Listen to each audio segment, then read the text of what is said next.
Bismillah wa bihamdih. Assalamualaikum warahmatullahi wabarakatuh.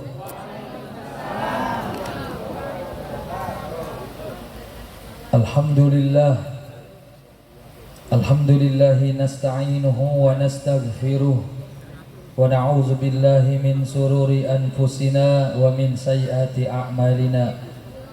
May yahdihillahu fala mudilla lahu ومن يضلله فلا هادي له أشهد أن لا إله إلا الله وحده لا شريك له وأشهد أن محمدا عبده ورسوله لا نبي بعده سبحانك لا علم لنا إلا ما علمتنا إنك أنت العليم الحكيم واهدنا ووافق لنا ilal haqqi wa ila siratim mustaqim. Subuhun kudusun Rabbuna wa Rabbul malaikati war ruh. Hasbunallah wa ni'mal wakil. Fanqalabu bi ni'matin minallahi wa fadlin lam yamsashum su' wa anfa'na bima 'allamtana wa 'allimna ma yanfa'una. Rabbi zidna ilma. Amin ya rabbal alamin. Hadratul mukarramin wal mukarramat, yang sama kita muliakan, yang kita hormati, yang kita banggakan, yang pada malam hari ini dan esok hari kita doakan agar selalu dipelihara kesehatannya oleh Allah Subhanahu wa taala, yaitu yang telah mengundang kita semua pada malam hari ini, sehingga usia kita pada malam hari ini sangat-sangat berkualitas. Waktu-waktu kita pada malam hari ini padat dengan catatan-catatan kebaikan. Sahibul Bait Bapak Haji Sanusi beserta keluarga yang telah mengundang kita memohon doa restu untuk daripada syukuran khitanan putra beliau yang bernama Aditya Falah. Tentunya kita doakan mudah-mudahan Ananda Aditya dijadikan oleh Allah menjadi anak yang soleh, anak yang akan menjadi jaminan kedua orang tuanya untuk dimasukkan oleh Allah ke surga Allah Subhanahu wa taala. Kita juga doakan agar apa yang dilaksanakan, apa yang dilakukan pada malam hari ini sebagai bentuk rasa syukur kepada Allah oleh Bapak Haji Sanusi yang tadi sudah disampaikan oleh orang tua kita, Ketua DKM, yang beliau membayangkan dulu sekitar tahun 80-an seperti inilah acara-acara tasyakuran. Subhanallah, seperti pusaka yang tersimpan. Tahun 80 sampai 2022 berarti 42 tahun. Dan pusaka yang tersimpan itu diungkap oleh Bapak Haji Sanusi pada malam hari ini. Mudah-mudahan turun keberkahan berlimpah pada malam hari ini. Amin ya rabbal alamin. Yang kita muliakan, yang kita cintai, guru kami dan guru kita semua, Al-Mukarram wal-Muhtaram Abuya Abi Bapak Kiai Haji Saiful Anwar, pimpinan Majelis Zikir Al-Faruq, yang di dalamnya ada pondok-pondok pesantren yang bertebaran di seluruh Tangerang, Banten dan Pandeglang. Jadi Al-Faruq ini majelis induk, di bawahnya ada puluhan pesantren, ribuan santri yang bertabaruk dengan kemuliaan dan keistiqomahan beliau. Puluhan ratusan yatim yang senantiasa di setiap hari Jumat dibuat bahagia oleh beliau agar doa murid-muridnya melesat sampai di hadapan Allah Subhanahu wa taala. Maka pada hari ini Bapak Ibu menyaksikan betapa seriusnya malam ini kita doa sama Allah. Sebagaimana banyak orang-orang yang serius pengen nonton bola karena Piala Dunia, minuman disiapin, kalau perlu habis isya tidur dulu biar nanti nontonnya terang matanya. Betul nggak kira-kira? Dan hari ini Bapak baru merasakan begini nih seriusnya kita minta sama Allah. Maka besar harapan kita, besar keyakinan kita bahwa apa yang menjadi munajat kita pasti dikabul oleh Allah Subhanahu wa taala. Amin ya rabbal alamin. Kita doakan agar guru kami dan guru kita semua yang hari ini sengaja secara khusus hadir memimpin kita, yang sudah barang tentu hanya ada di majelis beliau, tapi hari ini demi cintanya kepada muridnya, demi cintanya kepada masyarakat pada umumnya, beliau menyempatkan waktu hadir ke tempat yang mulia ini bersama rombongan-rombongan. Kita doakan agar beliau yang membimbing murid-muridnya dan kita semua selalu dipelihara kesehatannya oleh Allah Subhanahu wa taala. Amin ya rabbal alamin. Juga kepada para al-mukarram, para ustadz wal asatidzah, para kiai, para tuan-tuan guru yang tidak bisa saya sebut satu persatu, namun insya Allah tidak mengurangi rasa hormat dan takzim, di mana pada malam hari ini di balik sunnah ada kemenangan, di balik perintah agama ada kejayaan. Gara-gara aditya sunat kita semua bisa silaturahim pada malam hari ini. Amin.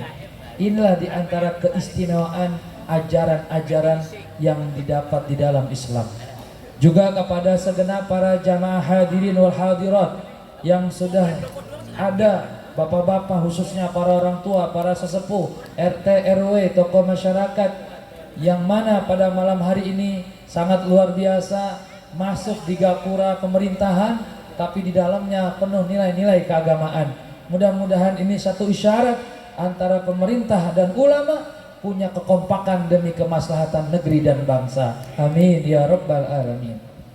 Bapak Ibu jamaah yang dimuliakan Allah Subhanahu wa taala, malam hari ini kita merasakan ya suatu acara yang sebenarnya pada tahun-tahun yang lalu, pada masa-masa yang lalu, yang namanya khitanan, pernikahan, pasti ada malam seperti ini. Namanya kalau di Jakarta disebut malam mangkat. Kalau di sini? Hah? Gocekan. Pacekan. Ocekan. Oh. Kalau gocekan main bola tuh. Ya. Ini adalah malam yang sangat luar biasa. Ini adalah bapak-bapak, ibu-ibu amalan. Ini bukan sekedar tradisi. Ini bukan sekedar budaya. Ini adalah wujud daripada berita yang disampaikan oleh Allah Subhanahu wa taala di dalam Al-Qur'an. Di mana dalam Al-Qur'an Allah mengatakan, "Man kana yuridul izzah falillahil izzatu jami'a ilaihi yas'adul kalimut thayyibu wal 'amalus shalihu yarfa'u." Nah, ya. Nanti kalau ada orang bilang nih acara malam mangkat begini nih katanya kebudayaan Wali Songo, enggak, bukan, ini ada dasarnya. Kata Allah dalam Al-Qur'an, "Man kana yuridul izzah." Siapa orang yang hidupnya pengen mulia, pengen jaya, pengen menang, falillahil izzatu jami'a.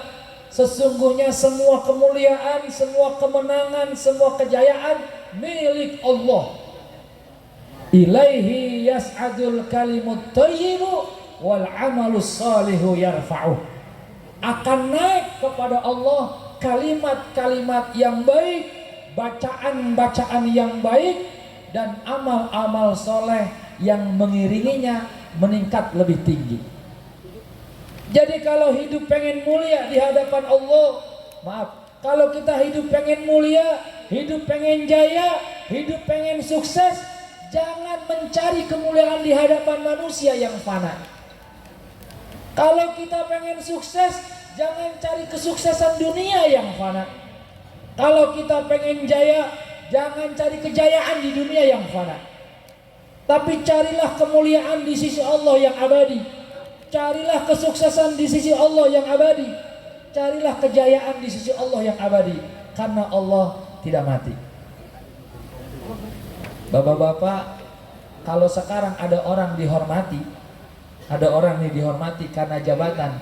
Saya mau tanya, jabatan abadi apa ada masanya? Ada masanya. Kemarin masih punya jabatan, semua orang ketemu nunduk kepala, semua orang ketemu angkat tangan, semua orang ketemu angkat topi, masih ada jabatannya. Besok udah nggak ada jabatannya, nggak mau noleh orang. Apalagi selama menjabat sering nyakiti hati orang. Ditunggu-tunggu kapan dia nggak menjabat, kita akan balas. Masya Allah, tabarakallah. Begitu juga orang jaya, kejayaan di dunia paling bertahan 1 generasi, 2 generasi. kakeknya bandar tanah, turun ke anak, anaknya dibagi-bagi masih banyak, turun ke cucu, turun ke cicit, tiap tahun jual tanah, ada begitu ada? Hah? Banyak? Enggak, kali di sini mah. Kalau di Jakarta tuh banyak yang begitu tuh. Tapi katanya orang sini pindahannya, begitu katanya. Bapak-bapak, ibu-ibu yang dimuliakan Allah, maka carilah kemuliaan yang abadi, kesuksesan yang abadi, kejayaan yang abadi, dan itu semua milik Allah. Bagaimana kita meraih kemuliaan yang sudah dijamin oleh Allah? Dua doang Allah minta. Ilaihi yas'adul kalimut thayyibu wal amalus salihu yarfa'uh. Kata Allah, naik kepadaku bacaan-bacaan kalian yang baik dan amal-amal soleh yang mengangkat. Masya Allah. Pantes orang kita kalau besok mau pergi haji, sebelum berangkat malamnya wirid. Betul? Pantes orang kita besok mau akad nikah, malamnya zikir. Betul? Pantes besok mau pesta pernikahan, malamnya wirid. Ini amalannya, ini kemuliaannya, dan ini bukan budaya. Ini wujud pelaksanaan daripada ayat-ayat Allah. Maka para jamaah yang dimuliakan Allah, selama acara-acara ini masih bergema, masih dilaksanakan, besar harapan kita, kampung kita, bangsa kita akan dijauhkan daripada bencana dan petaka. Amin ya Rabbal. Tapi kalau acara-acara begini makin berkurang, orangnya makin dikit, sementara yang nari-nari, yang joget-joget, yang nggak ingat Allah makin bertebaran, tanda-tanda akhir zaman semakin dekat. Tapi saya yakin dan percaya kita semua insya Allah panjang umur. Amin ya Rabbal alamin. Para jamaah yang dimuliakan Allah Subhanahu wa ta'ala, oleh karena itu pada malam hari ini pahamilah diri kita, yakinilah diri kita bahwa pada hari ini Bapak Ibu yang Allah takdirkan hadir ke tempat ini, sesungguhnya inilah cara Allah untuk memberikan kemuliaan itu kepada kita semua. Amin. Kenapa para jamaah yang dimuliakan Allah? Karena di antara jalan yang paling cepat pengen naik makom, pengen derajatnya naik, di antara jalan yang paling cepat yaitu menghadiri majlis ilmu. Oh ya, jawabannya Al-Quran lagi. Yarfa'illahu alladhina amanu minkum walladhina utul ilma darajat.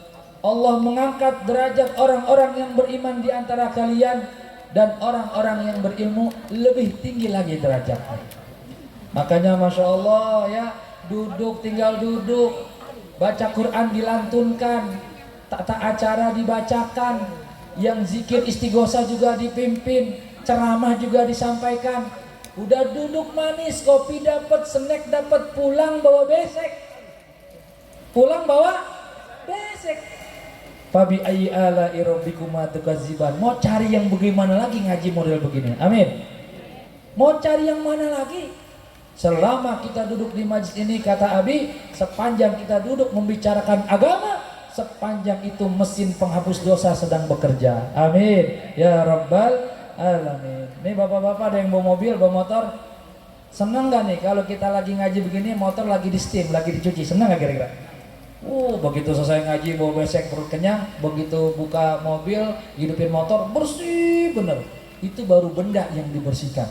Tapi orang yang hari ini duduk di majlis ini, di majlis di mana dilaksanakannya syariat Allah, maka pada saat kita selama berada di sini, dosa-dosa kita sedang diampuni oleh Allah Subhanahu wa taala. Amin ya Rabbal alamin. Para jamaah yang dimuliakan Allah, perlukah hitanan ini disemarakan seperti ini? Bapak Ibu yang dimuliakan Allah, ada satu urusan ya, banyak satu urusan yang ketika kita mengeluarkan duit, mengeluarkan biaya, maka duit itu habis di situ, tidak kembali. Seperti orang beli kendaraan yang dibeli berupa motor, mobil, maka ketika uangnya keluar berubah menjadi benda. Dan benda itu dari tahun ke tahun harganya bukan naik, tapi harganya turun. Ya, kita beli motor baru 32 juta, setahun 2 tahun jual, tetap 32 atau turun? Turun harganya. Dan kadang-kadang motor itu pun tidak sedikit ngeselin kita. Tiba-tiba ada air, kita tergelincir. Tiba-tiba kita lagi naik motor, ada orang yang gak pakai sen, main belok aja. Dan terkadang kita mendapat luka dari motor. Itu biaya-biayanya selesai. Tapi tahukah Bapak Ibu, sebesar dan sekecil apapun, ketika biaya dikeluarkan untuk mendidik anak kita, semua dikembalikan oleh Allah kepada orang tuanya. Karena kata Nabi, ketika semua manusia meninggal, putus semua amalnya kecuali 3. Satu diantaranya saham yang ditaruh pada anak yang soleh. Acara besar begini, nggak usah ditanya berapa pengeluaran biaya Haji Sanusi. Tendanya aja ini bapak-bapak, nggak usah ditanya, karena saya nggak tahu. Tegang bener kayaknya. Iya, ini tendanya udah keukur, makanannya keukur. Tetapi di hati kecil beliau ingin agar saham-saham yang dikeluarkan ini Allah ganti dengan dijadikan Aditya menjadi anak yang soleh. Amin. Ya Rabbal. Maka Masya Allah, lelahnya kita ngurusin anak menjadi kepantesan ketika anak kita dewasa dia belain orang tua. Siapa-siapa ibu, siapa-siapa ayah yang tidak merasakan lelah mendidik anak, maka dia tidak akan bisa memetik hasil kebaikan dari suksesnya anak itu. Masya Allah. Maka Sayyidatuna Fatimah lagi nyisirin rambutnya Hasan Hussein, lagi nyisirin rambutnya Hasan Hussein, nyuciin baju suaminya. Lalu Rasulullah mendekat kepada Sayyidatuna Fatimah putri beliau, di mana Rasulullah suka berkata, kalau aku kangen dan rindu wangi surga, maka ku cium leher Fatimah. Itu Rasulullah. Kalau Rasulullah kangen sama surga, mencium leher Fatimah. Ini bapak-bapak punya anak perempuan pernah nyium lehernya nggak nih? Belum pernah? Kok bangetan ini? Cium anak kita. Jadikan putri kita cinta pertamanya sama laki-laki itu sama ayahnya. Kalau seorang perempuan cinta pertama sama ayahnya, puluhan laki-laki di luar tidak mampu merayunya. Tapi kalau ayahnya tidak membangkitkan cinta kepada putrinya, dengan mudah di luar dirayu gombal oleh laki-laki yang lain. Tuh betul lah itu. Emang ini teorinya. Maka Rasulullah begitu dekat dengan Fatimah Zahra. Rasulullah begitu sayang. Rasulullah pernah apa bahasanya di sini? Meletakkan Fatimah di ini nih, di pundak. Apa namanya di sini? Gamlok. Bukan, gamlok mah di sini. Kalau di Jakarta namanya tunceng. Kalau di kampung Pipitan namanya? Geceng. Diakur-akurin dulu nih bahasanya nih. Iya, jadi duduknya di leher Nabi, kakinya kelewer di depan dada, digini-giniin. Manggul. Ya, begitulah. Ini kan kayaknya Indonesia nih ya. Belum jauh aja udah beda bahasa, apalagi nyebrang laut ya bahasanya tambah banyak.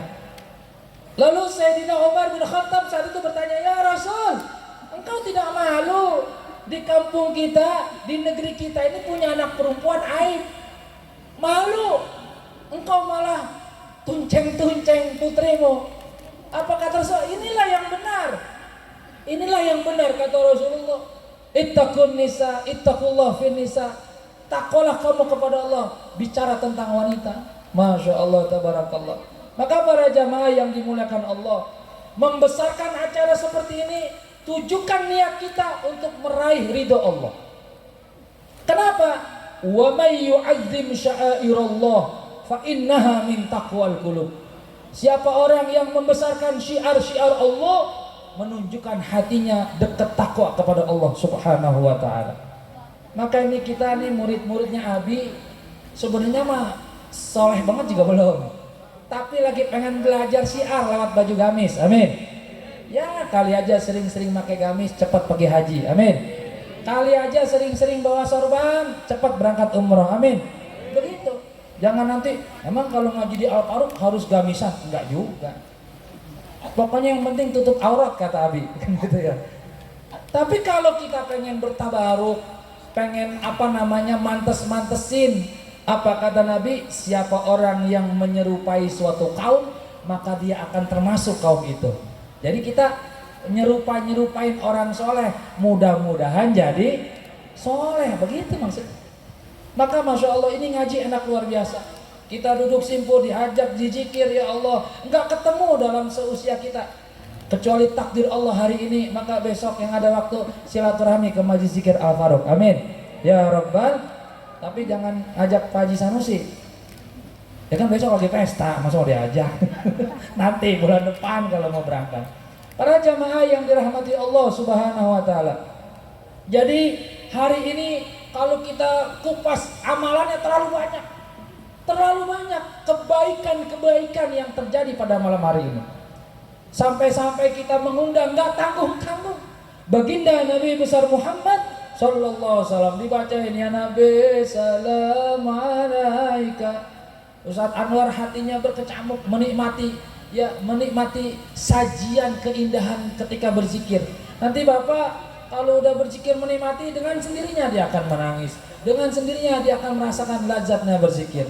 Kalau sekarang baru pertama pasti mungkin oh begini ya, cepat terus ada nadanya, tapi nanti lama-lama akan meraih suatu rasa yang paling indah. Ma'asyiral muslimin, jamaah yang dimuliakan Allah Subhanahu wa taala.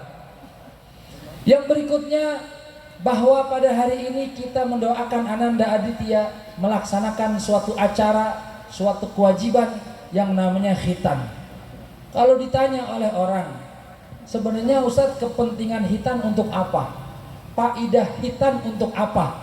Sebenarnya terlalu banyak, tergantung dari sisi mana kita melihat.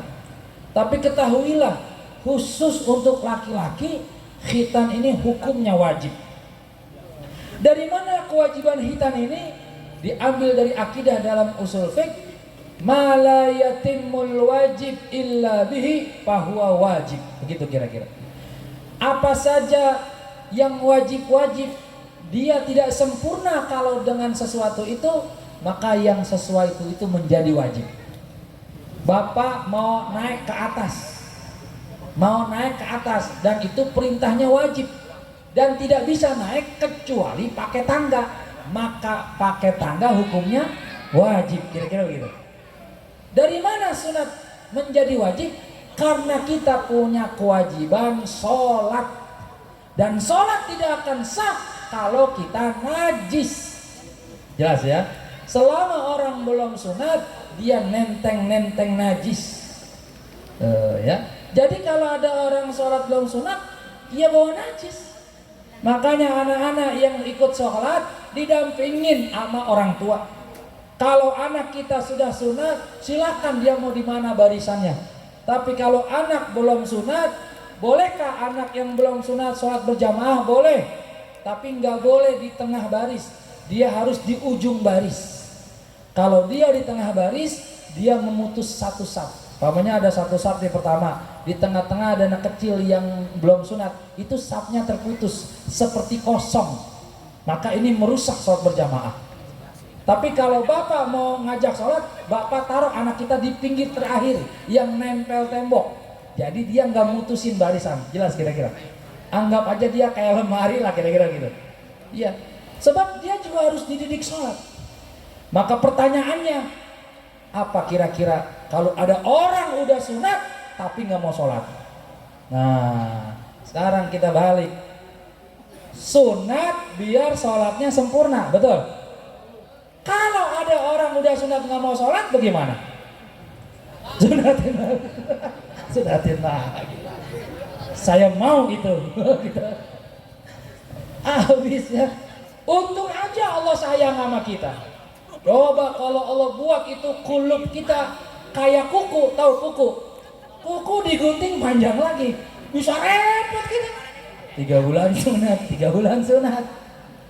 Maka saya takut kalau tiba-tiba Allah bilang, hei malaikat, itu orang kampung pipitan yang udah sunat nggak sholat, tumbuhin lagi. Nah, gimana kira-kira? Ntar pulang lihat masing-masing. Tumbuh, enggak. Alhamdulillah enggak ya, para jamaah yang dimuliakan Allah. Maka Ananda Aditya disunat oleh ayahnya dengan niat, ayahnya punya niat agar anak ini menjadi anak yang soleh. Amin ya rabbal alamin. Kok sebegitu hebatnya sunat? Ya, Bapak Ibu, ini sunat bukan amalan kesehatan, walaupun ada nilai kesehatan. Ini sunat bukan sekedar untuk membuat laki-laki jadi perkasa, walaupun gara-gara sunat jadi bahagia. Tapi ini sunat dilakukan pertama kali oleh Sayyidul Anbiya, Abul Anbiya, Nabi Ibrahim alaihissalam. Jadi amalan sunat ini amalan Nabi. Jaminannya besar kalau kita paham tentang sunat. Jaminannya besar. Karena yang ngerjain sunat pertama itu Nabi Ibrahim alaihissalam. Di saat Nabi Ibrahim menurut riwayat umur 100 tahun, turunlah perintah sunat. Masya Allah. Umur berapa Pak? 100 tahun sunat. Sunat. Udah alot kata Abi. Saya pernah dengar seorang ulama tafsir menjelaskan, saking taatnya Nabi Ibrahim, ibu-ibu, bapak-bapak, disuruh sunat nggak pakai nanya orang, duduk dia tarik di kampak sendiri. Subhanallah. Kalau ada yang begitu luar biasa itu ya, nggak makan biaya sunatnya. Para jamaah yang dimuliakan Allah Subhanahu wa taala. Surat Al-Baqarah ini rahasia masalah sunat. A'udzu billahi minasy syaithanir rajim. Bismillahirrahmanirrahim. Wa idz ibtala Ibrahim rabbuhu bikalimatin fa'atammahun. Qala inni ja'iluka lin-nasi imama. Qala wa min zurriyyati. Qala la yanalu ahdiz zalimin. Wa idzi betala Ibrahim rabbuhu bikalimat. Dan ingatlah Muhammad ketika Allah Subhanahu wa taala menguji Nabi Ibrahim dengan beberapa perintah. Ya. Kemudian ayatnya apa? Qala inni ja'iluka lin-nasi imama. Kata Allah, Ibrahim, kalau kamu lulus ujian ini, kamu jadi pemimpin. Jaminannya tuh. Ayatnya begitu bunyinya. Kalau kamu lulus dengan ujian ini ja'iluka lin-nasi imama. Kamu bakal jadi pemimpin. Qala wa min dzurriyyati. Kemudian kata Nabi Ibrahim, siap ya Allah, saya akan lakukan apapun perintahmu. Bukan hanya saya yang jadi pemimpin, anak cucu saya ya Allah jadikan pemimpin. Lalu Allah jawab, qala la yanalu ahdiz zalimin. Kata Allah, bisa aja, tapi janji saya tidak berlaku bagi siapapun yang berbuat zalim. Jadi walaupun keturunan Nabi Ibrahim, kalau dia zalim, dia nggak menjadi pemimpin. Jadi ada garansi di ayat tersebut, kalau Nabi Ibrahim lulus nih ngerjain perintah-perintah ini nih, jadi pemimpin. Nah sekarang kita buka tafsir Jalalain. Menurut Imam Jalaluddin As-Suyuti dan Imam Jalaluddin Al-Mahalli, perintah-perintah itu ada dua tafsir. Yang pertama adalah manasikul haji, yaitu perintah-perintah ibadah haji. Ya, kan haji perintahnya banyak tuh Pak. Dari mulai mikot, ganti baju keduniaan kita diganti sama kain apan, cuman putih aja putih. Kemudian kita sholat mikot, kemudian kita tawaf, kemudian kita sa'i. Ya, kalau haji itu umroh, kalau haji kita kemudian keluar ke padang Arafah. Itu banyak perintah-perintah. Kalau ini lulus engkau jadi pemimpin. Bener Pak. Benar ternyata orang kalau udah haji di mana-mana ada nilai lebih dari yang belum haji. Betul? Itu betul. Siapapun orang kalau udah haji ada wibawa yang nempel pada dirinya. Ada orang nggak pernah sembahyang berangkat haji. Sudah, memang itu cara Allah memuliakannya. Pulang disuruh doa.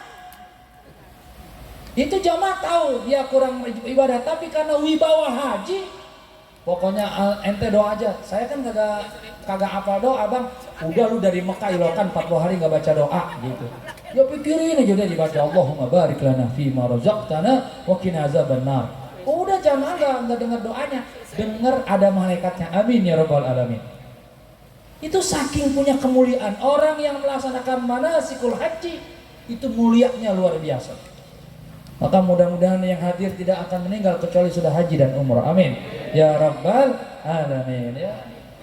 Nanti kalau mau umroh haji, tanya Pak Haji Sanusi ya.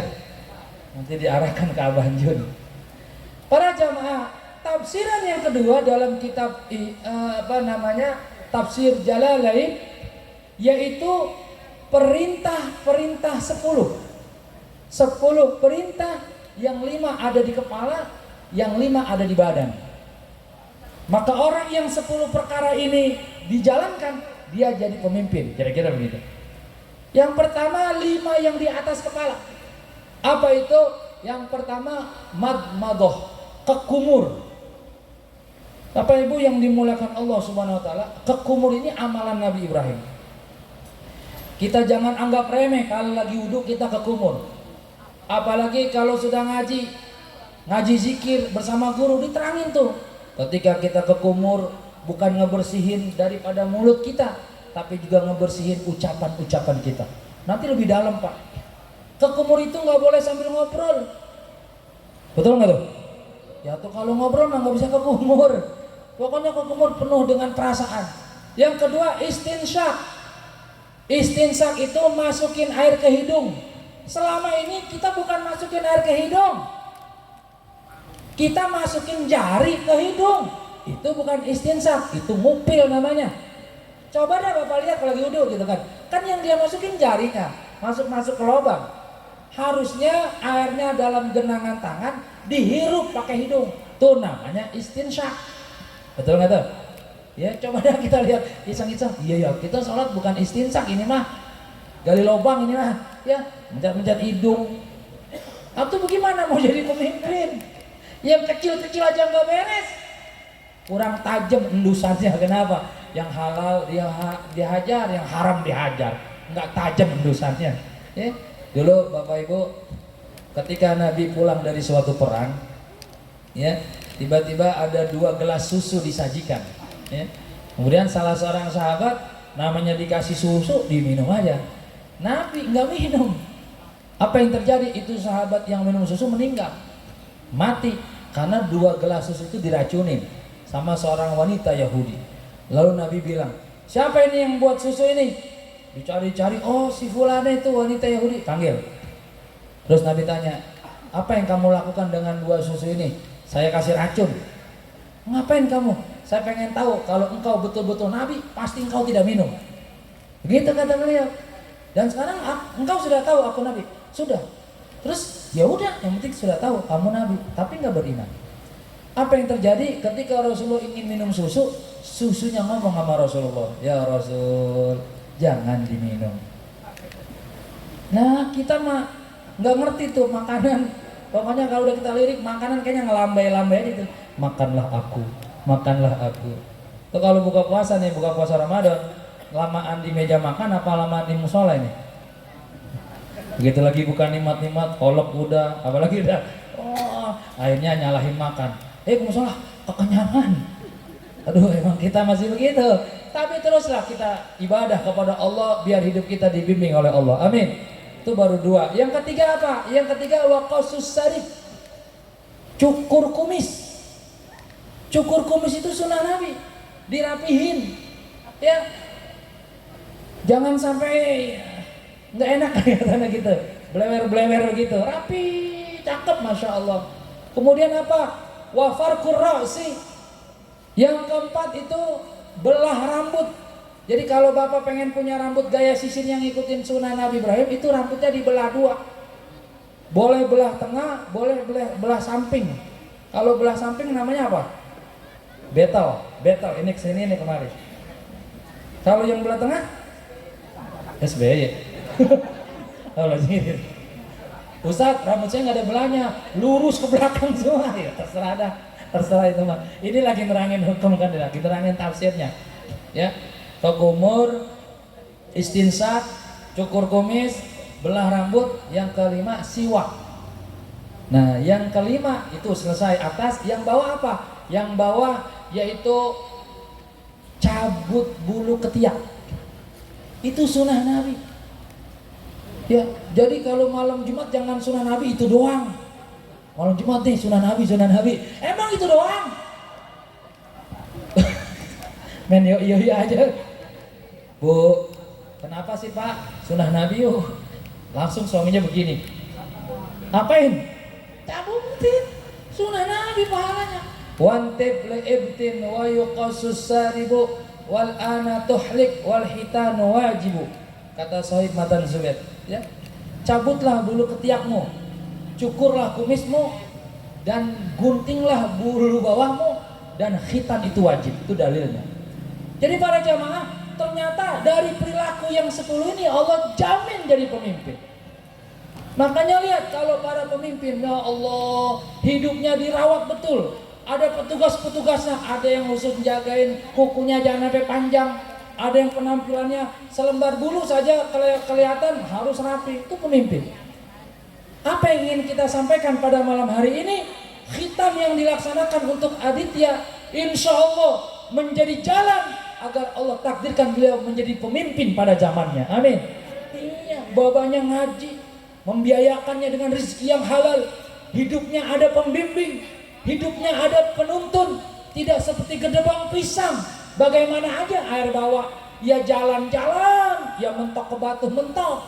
Nggak boleh. Hidup kita lebih mulia dari binatang-binatang. Hidup kita lebih mulia dari pepohonan. Pohon aja ada jadwal berbuahnya dan tidak. Binatang aja ada wayangnya. Ayam kalau sudah sore pasti pulang kandang. Kenapa manusia yang punya alam pikiran tidak merencanakan hidupnya dari waktu ke waktu? Umur makin bertambah, tenaga makin kurang, tapi jiwanya 17 tahun. Ada begitu? Masih betantang, betenteng, kelapa muda kupas-kupasin. Kelapa tua, apa Bang Jun? Banyak santannya, tinggal batoknya. Masih muda puas-puasin, udah tua, udah tua tinggal. Katanya udah tua banyak maunya. Artinya apa para jemaah sekalian? Lewat pengajian begini kita diengehin. Ya Allah, umur makin tua, anak makin gede. Tentu setiap orang tua pengen anaknya jadi solihin dan solehat. Amin. Tapi bagaimana jalan yang diberikan untuk anak itu berpengaruh kepada masa depannya. Di balik setiap syariat-syariat Islam betapa mulia dan kaya dengan makna. Maka para jamaah yang dimuliakan Allah Subhanahu wa taala, bil khusus kepada istri daripada Bapak Haji Sanusi, ya, bahwa kedekatan anak itu kepada ibunya jauh lebih dekat daripada ayahnya.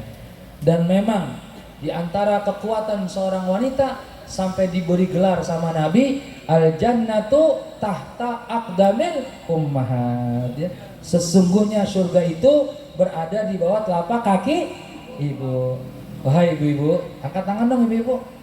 Masya Allah, udah pernah lihat kakinya ada surga?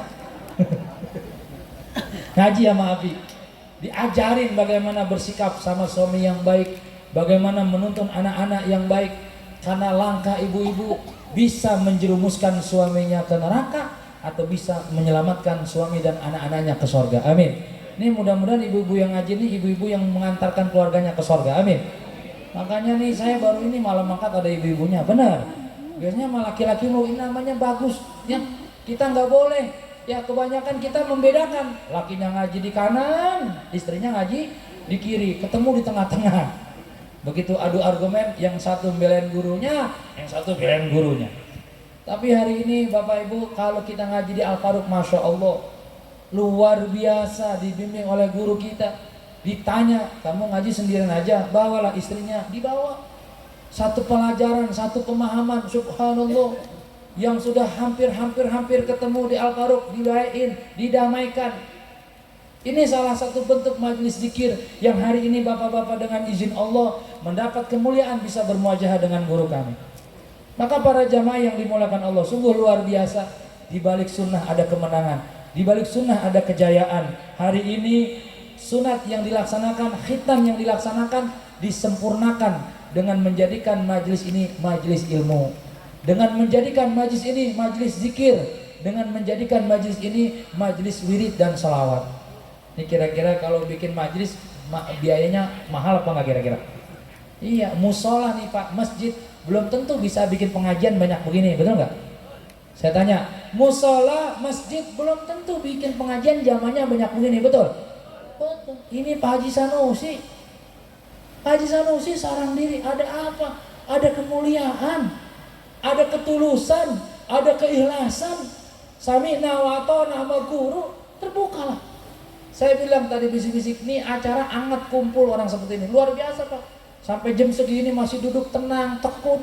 Saya yakin tenangnya Bapak Ibu bukan karena nungguin besek, tapi karena ya Allah ini baru ini nih kan gitu ya. Ini di depan pada putih-putih kayak wali songo kan Pak ya? Iya. Tahu yang sorban merah nih, yang wali mana nih? Kalau ini yang sorban kuning, wali Aditya. Para jamaah yang dimuliakan Allah Subhanahu wa taala, inilah sekelumit pencerahan kita pada malam hari ini. Betapa tidak akan pernah jenuh kita bicara tentang agama.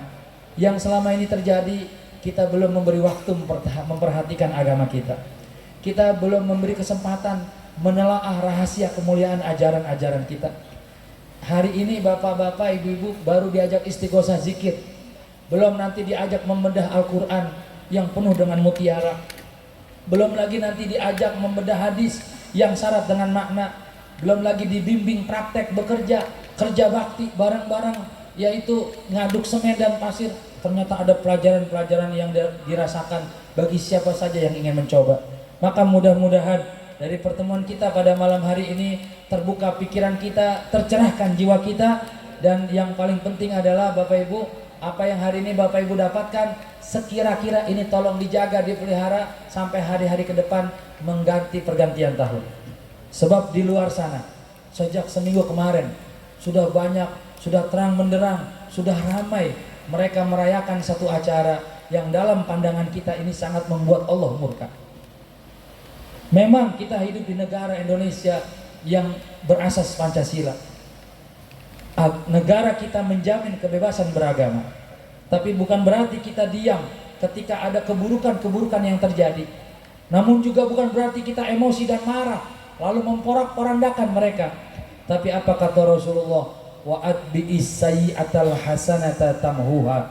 Kalau ada suatu keburukan merajalela di mana-mana, imbangi dengan kebaikan yang banyak agar bencana tidak timpa ke negeri kita.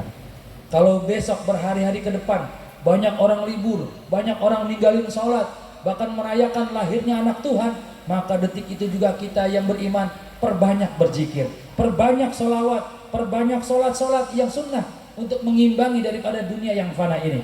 Karena bagi Allah mudah untuk melakukan apa saja terhadap makhluk-makhluknya. Tapi kalau kita bermohon, beristighfar, berzikir, atau seperti yang tadi diajarkan oleh guru kita, saya yakin murka Allah menjadi reda. Sebab di antara yang membuat murka Allah menjadi reda, Allah senang kalau keesaannya diakui. Abdul zikri la ilaha illallah. Allah paling senang. Sepaling abdul zikir la ilaha. Kenapa? Karena Allah diakui sebagai Tuhan satu-satunya. Maka kata Nabi, siapa orang yang di akhir meninggalnya lisannya mengucap la ilaha illallah dakhalal jannah bighairi hisab, dia masuk surga tanpa dihisab. Kenapa? Karena Allah paling senang kalau dia diakui sebagai Tuhan satu-satunya. Maka Abi suka berpesan begitu, kalau Allah udah cemburu urusan gak ada yang beres. Apa sih Bi cemburu? Allah diduain gitu kira-kira. Tentang pekerjaan, tentang jabatan, tentang ilmu. Tapi kalau Allah melihat keistiqomahan kita dalam mentauhidkan Allah, semua jadi beres. Para jamaah yang dimuliakan Allah Subhanahu wa taala, mengakhiri silaturahim kita pada malam hari ini tentang tauhid, ya. Bahwa hari ini Ananda Aditya ya sudah disunat, dan ini kesempatan hari-hari ke depan Pak Haji Sanusi dalam obrol-obrolan ringan memasukkan ketauhidan pada putra-putrinya, juga memasukkan ketauhidan pada istri dan keluarganya. Sebagaimana ini dilakukan oleh guru kami, di setiap ada tamu, ada murid, dengan gayanya yang luas, penuh senda gurau, selalu bermuara pada ketauhidan. Mengakhiri daripada silaturahim ini, ada satu kisah yang ingin kami sampaikan yang terjadi pada zaman Nabi Musa, di mana Nabi Musa adalah nabi yang mendapat julukan Kalimullah. Nabi Musa ini nabi yang berdialog langsung kepada Allah, nabi yang langsung dipanggil sama Allah, dan nabi yang langsung bisa bicara dengan Allah. Ya, ketika itu Nabi Musa diperintahkan oleh Allah untuk datang ke suatu kaum, di mana di kaum tersebut ada seseorang yang sangat meresahkan masyarakat. Orang itu pembuat onar, kalau bahasa kita pembuat onar. Jadi masyarakat itu berdoa kepada Allah dan Allah utus Nabi Musa untuk meringankan kampung itu agar seorang yang membuat itu diusir dari kampung itu. Apa yang terjadi para jemaah sekalian? Orang itu diusir oleh Nabi Musa. Karena Nabi yang mengusir dan dia tahu tidak mungkin melawan, maka dia pergi. Dengan takdir Allah, dia meninggalkan kampungnya yang orang takut sama dia, yang orang marah tapi nggak bisa menegurnya. Lalu dia berjalan dan dia masuk ke satu kampung yang baru yang nggak kenal sama dia. Sehingga kalau dia ngancem-ngancem di kampung tersebut, dilawan sama orang kampung itu. Kenapa? Karena orang kampung itu nggak kenal dia. Kalau orang kampungnya kan udah kenal, wah dia mah kalau dilawan lebih galak paling. Singkat cerita, beberapa masa kemudian Allah Subhanahu wa taala memerintahkan kepada Nabi Musa untuk segera mengkaifiatkan salah seorang hambaku, kata Allah. Hai Musa, tolong urusi hambaku yang meninggal hari ini, rapikan dan sholatkan. Adanya di kampung A umpamanya. Kemudian Nabi Musa masuk ke kampung tersebut, Bapak Ibu. Dia bertanya dari pintu ke pintu, hari ini siapa yang meninggal di kampung ini? Kata masyarakat, nggak ada yang meninggal. Nggak ada berita innalillahi, nggak ada. Juga nggak ada yang merasa kehilangan anggota keluarga. Setelah semua ditanya tidak ada yang mengaku meninggal, sudah Nabi Musa hanya penuh pertanyaan. Allah nyuruh saya ke kampung ini ngurusin hambanya yang meninggal, dirapiin, disolatin, tapi nggak ada yang meninggal. Begitu Nabi hendak meninggalkan kampung, di perbatasan kampung ada tumpukan sampah, banyak laler yang sedang berterbangan. Ternyata ada seonggok bangkai manusia yang sudah dikerumunin apa? Dikerumunin daripada laler-laler. Nabi Musa tertegun, akankah ini yang dimaksud oleh Allah? Maka Nabi Musa kemudian langsung mengambil jenazah itu, langsung merapikannya, membersihkannya dengan segala penuh keterkejutan. Karena ternyata bangkai manusia itu adalah seseorang yang dulu Nabi Musa usir atas perintah Allah. Jadi seseorang itu yang dulu oleh Allah disuruh usir, sekarang oleh Allah disuruh sholatin. Bayangin coba, meninggal yang nyolatin Nabi, keren gak kira-kira? Dengan penuh penasaran Nabi Musa menyelesaikan tugasnya, mengafankan, menyolatkan, menguburkan. Lalu Nabi Musa nggak tahan tanya, ya Rob, bukankah orang itu yang dulu kau suruh usir dari kampung halamannya? Dan kenapa hari ini kau perintahkan aku menyolatkan dan mendoakannya? Maka Allah memberitahu, wahai Musa, benar dia dulu seseorang yang membuat onar, yang mengganggu masyarakat, yang meresahkan kampung halamannya. Ketika dia pindah dari kampung tersebut, ku copot di bawahnya. Di kampung dia pindah, dia nggak dikenal, dia nggak ditakutin, dia marah, diremehkan, dihinakan, sampai dia tidak ada yang menerima dan tinggal seperti sampah, makan dari bekas-bekas orang.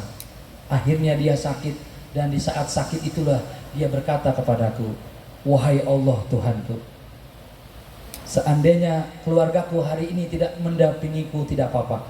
Seandainya hari ini anakku tidak hadir di sisiku, tidak apa-apa. Tapi wahai Allah Tuhanku, Engkaulah satu-satunya Tuhanku, jangan tinggalkan aku. Tetap meninggal. Kata Allah, dia mengakui aku Tuhan. Itu yang bikin Allah senang. Hari ini yuk kita datang. Datang, Allah panggil kita maghrib, kita datang kepada Allah. Allah panggil kita subuh, kita datang kepada Allah. Kenapa kita dipanggil bos nggak mau? Kenapa kita nggak akrab sama bos, padahal bosnya yang manggil 5 kali? Hari ini Allah utus guru kita kemari, ayo kita sambut. Yang ada waktu, yang ada kendaraan, berikan hak kendaraan itu untuk dibawa ibadah kepada Allah. Yang punya kaki, yang punya motor, jadikan semua punya kita itu ada catatan kebaikan di hadapan Allah. Malam hari ini kita sambut hikmah khitanan ananda kita, agar kita semua yang hadir di sini dijadikan orang-orang yang soleh dan soleha. Seiring doa kita buat Ananda Aditya, bimu'jizatil Fatihah. A'udzu billahi minasyaitonir rajim. Bismillahirrahmanirrahim. Alhamdulillahi rabbil alamin. Arrahmanir rahim. Maliki yaumiddin. Iyyaka na'budu wa iyyaka nasta'in. Ihdinas siratal mustaqim. Siratal ladzina an'amta 'alaihim ghairil maghdubi 'alaihim waladdallin. Amin ya rabbal alamin. Demikian para jamaah, para guru, para orang tua, para tokoh masyarakat, silaturahim kita pada malam hari ini. Al-Fakir undur diri dan mohon maaf. Wabillahi taufiq wal hidayah. Wassalamualaikum warahmatullahi wabarakatuh.